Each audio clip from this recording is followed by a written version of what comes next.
Don't peek. Okay. Okay, open. What? No, Connie. You told me you wrote that letter because your cereal was stale. Yeah. So what, the whole house is gonna stale? Not exactly. Oh, you got Continental Ultra? Yeah. You got 36 family rolls for free. Yeah. You know that coupon's worth like 40 bucks? Well, you can get one too. Just write a letter to Cottonelle. And say what? Dear Cottonelle, your super soft toilet paper scratched up my ass? From the movie Queenpins, Kristen Bell is here, and let's bring out her co-star, Kirby Howell-Baptiste. Kirby, come on out.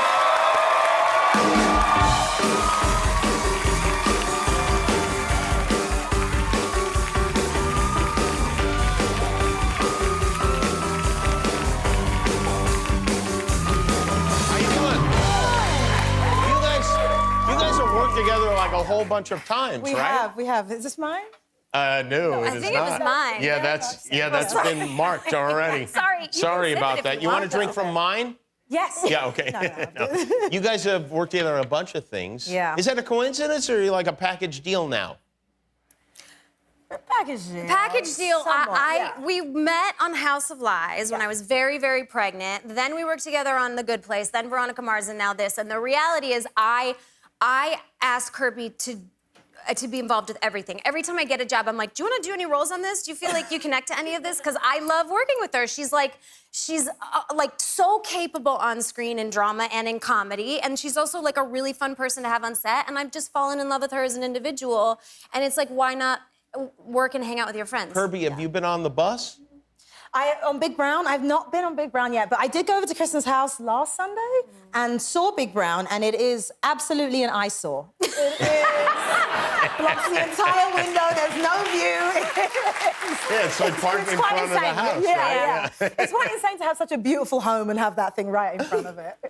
By the way, this movie is based on a true story, a completely crazy story, and a story that the first time you hear it, you go, oh yeah, they have to make a movie out of that. Yeah, 100%. Yeah, it was 3 women initially, but we toned it down to 2, and they started an illegal coupon organization and laundered $40 million. $40 million. Wow. Yeah. $40 million. Someone was like, yes. Right? Yes, It's victimless. Now, is it true that coupons are not a thing in England, that this is purely an American thing? Sort of. So we have coupons and we have like bog off deals, which here are like BOGO, but bog off is buy one, get one free. And someone's just laughing at me. Yeah, what's bob off? Bog off, bog, B-O-G. Oh, bog off. Buy one, get one free. Get one free. Oh, Yeah. that's great. Really? But it sounds like a nasty, like, Yeah, dog off. Like, it doesn't sound like you want it. It does sound unpleasant, yeah. But I like it. It works. Yeah, so we have things like that, and there are deals, but the kind of like phenomenon of extreme couponing. The I think is very- specific thing the itself. inserts and the things you get from the magazines on Sunday and all the huge receipts that you get from CVS and all that sort of stuff. Yeah, that I've been trying to put a stop to for years, and it just Please, I don't seem someone. to be having any luck. Why with don't it. they? And also the thing about it is like now I have like the little CVS card. Just put my deal on the little card. Why the receipt? I mean, listen, I had the president of CVS on the show to yell at her. Yes. About the length of the receipts? About the length of the receipts, yes. Was She there promised she was going to take care of it, and you know how that hasn't. goes. Politicians. You know how they are. Yeah, all promises. All promises, no action. Yeah, no, they just want you to sign up for their card. They do. But it's true. It is, I mean, it's absolutely ridiculous. Yeah. You don't have that in England. Not in such an extreme form. We do What's not.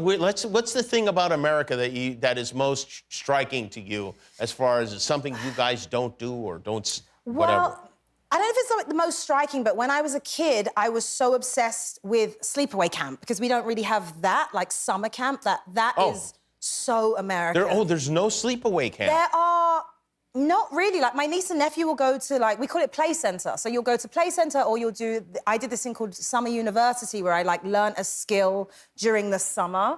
It wasn't like actual, it's like it's fun, but it's like you go didn't there. stay cool, over. though. No, you just show up and then you drop your kids off and then you have to come get them. Like, there's no, here, take my kids for 3 months. I don't want to see them. We didn't call it summer university. We called it you failed algebra. You now have to go to summer jail. It was kind of like a jail type of thing. Okay, but get this. So in this summer university, so the program I did was like, you got this brochure and you could pick what skills you wanted to do throughout the summer. So it was not like, it's not like summer school. It's like, truly have fun. So you can do an art class or do this. And I chose to do a circus one, which was simply like, it was just juggling and Diablo, like really, really simple. Cut to when I'm on my first gap year, because I took 2. Really trying to figure myself out what I wanted to do after high school. So I took 2 gap years and I decided to work in an American summer camp. So there's a lot of these programs where they'll take people from Europe or Australia or wherever and then put them in various summer camps in the US. And when I was applying for it, they ask for your skills to figure out where they're going to place you. And I was like, oh, I'm going to be in a theatre camp. Of course, I'm going to, because I was, you know, loved drama and wanted to act, and I was going to teach kids theatre. So I filled it all out, and then there was one area that had circus, and I was like, oh, yeah, I did circus once. So I ticked the circus box. And then, obviously, they placed me in a circus camp, in a camp that specialised in circus, in Camp Island Lake in the Poconos, where I got there, and they were like, OK, so this is a circus. And it was a legit, like, Cirque du Soleil circus. And I literally was like, I know how to juggle 3 balls max. Like, that's what I can do here. But they taught me how to do everything. But I taught summer camp, I taught circus for 2 years. There's so many of the kids I'm still in touch with. Wow. Yeah. Wow. So, you know, the lesson is, like, exaggerate on your resume. And don't... That's the lesson. And don't trust Americans. And don't trust Americans. The movie is called Queenpins. It's in Cinemark theaters now and comes to Paramount Plus on September 30th. Kirby Howell-Baptiste and Kristen Bell, thank you, ladies. I'll be back with Metallica. Thanks for watching. Remember, every time you click the subscribe button, one of your enemies gets destroyed.